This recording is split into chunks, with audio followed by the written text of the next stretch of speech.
Start. Good night, everybody. Good night, sir. How are you? We are fine and you? Alhamdulillah, I'm fine also. Okay, today we are going to learn about right form of the verb. আজকে আমরা right form of the verb নিয়ে আলোচনা করব, ঠিক আছে? এখানে দেখো তোমরা টপিকটা দেখো কি লেখা আছে right form of the verb. এখানে right মানে কি সঠিক করা, from মানে কি গঠন, of মানে কি র বা এর, verb মানে ক্রিয়া, মানে ক্রিয়ার সঠিক রূপ। এই টপিকের বাংলা অর্থ হচ্ছে যে একটা ক্রিয়া থাকবে সেন্টেন্সের মধ্যে, সেটা সঠিক রূপ করতে হবে, ঠিক আছে? এটা সঠিক রূপ করার পূর্ব শর্ত বা এই সঠিক রাইট ফর্ম অফ দ্য ভার্বকে আমরা যখন মানে কারেক্ট করব, তখন আমাদের যে শর্তগুলো জানা দরকার, সেই শর্তগুলো নিয়ে আমি আজকে আলোচনা করব। তোমরা সবাই মনোযোগ সহকারে শুনবে। দেখো এখানে প্রথমটা কি লেখা আছে, প্রথমটা লেখা আছে এটা কোন টেন্স।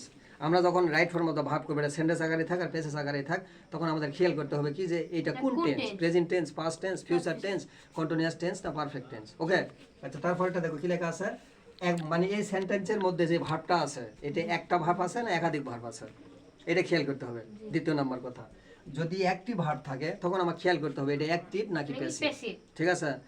অ্যাক্টিভ নাকি প্যাসিভ, আমি কিভাবে বুঝবো এটা অ্যাক্টিভ নাকি প্যাসিভ? এটা টেকনিক শিখেছি না আমি, যে ভার্বটি কে করে এটা যদি উল্লেখ থাকে তাহলে সেটা অ্যাক্টিভ, আর কাজটি কে করে এটা উল্লেখ যখন থাকবে না তখন সেটা প্যাসিভ, ঠিক আছে? ওকে, এখন দেখো এখানে একমাত্র ভার্ব নাকি একাধিক ভার্ব, তার মানে আমি যখন একমাত্র ভার্ব পেলাম তখন হয় এটা অ্যাক্টিভ হবে না হয় প্যাসিভ হবে। এখন অ্যাক্টিভ দ্যাট মিন্স একটা টেন্সের গঠন, আর প্যাসিভ মানে be verb plus PV three, এটা খেলতে হবে। অ্যাক্টিভ মানে দ্যাট মিন টেন্স, আর প্যাসিভ মানে be verb plus PV three. আচ্ছা, এখন দেখো এখন এখানে আরেকটা জিনিস লক্ষ্য করতে হবে যে যদি একাধিক ভার্ব থাকে তাহলে প্রথম ভার্বের পরে যেই ভার্ব থাকবে, ভালো করে খেয়াল করো, যদি একাধিক ভার্ব থাকে ওই সেন্টেন্স বা প্যাসেজের মধ্যে, তাহলে আমাকে দেখতে হবে প্রথম ভার্বের পরে যে ভার্বটা আছে এই ভার্বের প্রেজেন্ট ফর্মের পূর্বে টু যোগ করতে হবে, এই ভার্বের প্রেজেন্ট ফর্মের পূর্বে টু যোগ করতে হবে। আচ্ছা, তারপরেরটা দেখো মডাল অক্সিলারি ভার্ব, অনেক সময় মডাল অক্সিলারি ভার্ব থাকে, এইটা যদি প্যাসিভ হয় তাহলে যে কোনো মডাল হোক, shall, should, will, would, can, could, may, might, must, যেটাই হোক, ওই মডাল ভার্বের পরে বি যোগ করতে হবে, তারপরে পিভি থ্রি, দ্যাট মিন্স ভার্বের 3 নম্বর রূপ, তাই না? মানে যেটাকে আমরা বলি পাস্ট পার্টিসিপল ফ্রম।